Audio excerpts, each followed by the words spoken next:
Okay. Let's get to Johnny. So we're going to start using the Star Trek rule on callers too, but Johnny, you there? Yeah. How you doing? Oh, I'm doing fine. Thank you very much. I just had a quick question. Do either one of you have children? Yes, I have one in the studio He's here today, today. actually, but he had to go out because he was being noisy. Okay. And I was just wondering, how do you handle the topic of Santa Claus? Do you tell your kids that there's a Santa Claus, or do you not?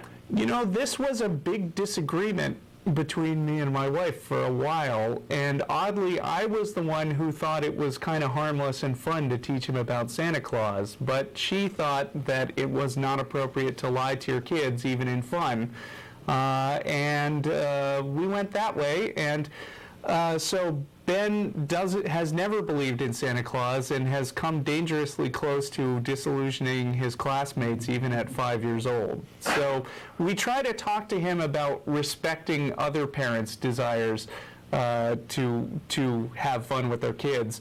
And he asked, why is it okay for those parents to lie to their kids? And I said, well, it's like playing a game. It's not exactly lying, but they think it'll make them happier. And he said, well, I'm happy. So, this is an ongoing discussion. Okay. Yeah. No, that was pretty much it. Yeah, I don't have any kids of my own, and I'm not sure exactly what my take is on the question at all. I've heard good arguments that from some people who I think may know what they're talking about, that this is not only harmless, but it may actually potentially be a good thing, because it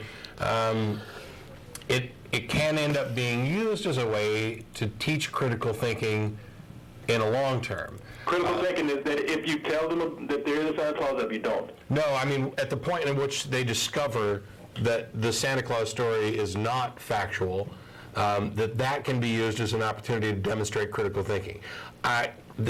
I'm not a big fan of lying to kids at all, but I do recognize that not all lies are created equal, whether they're to kids or anybody else. I mean, if your wife says, do I look fat in these jeans, you better lie. and if you're trying to plan a surprise party for somebody, you have to lie. I mean, or you have to be creative with the truth.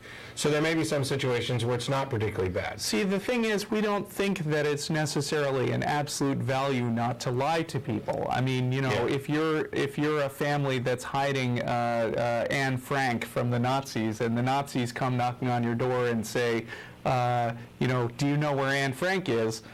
I think the principle, you should not bear false witness, doesn't apply there. But there's a difference between lying to someone to protect them or to eventually tell them the truth about a reward that they're getting, and to lie to some kid to get them to go to bed early, which is a form of control. Yes, that's my big objection, is that if this Santa Claus thing, instead of being a fun thing that maybe supports creative thought and eventually gets used as critical thinking, if instead it's being used as a tool to manipulate, be good or Santa's not going to bring you anything, then I think it's just as vile as religion, where it threatens hell.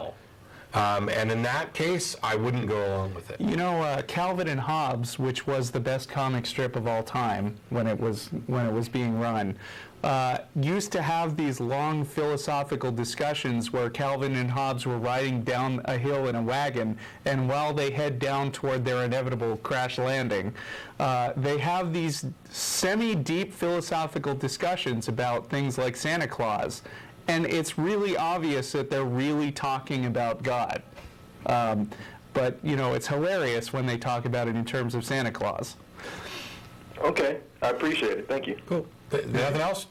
No, I was just curious about that. That's it. All right. Thanks, John. Thanks for Appreciate the calling. call. Thank you.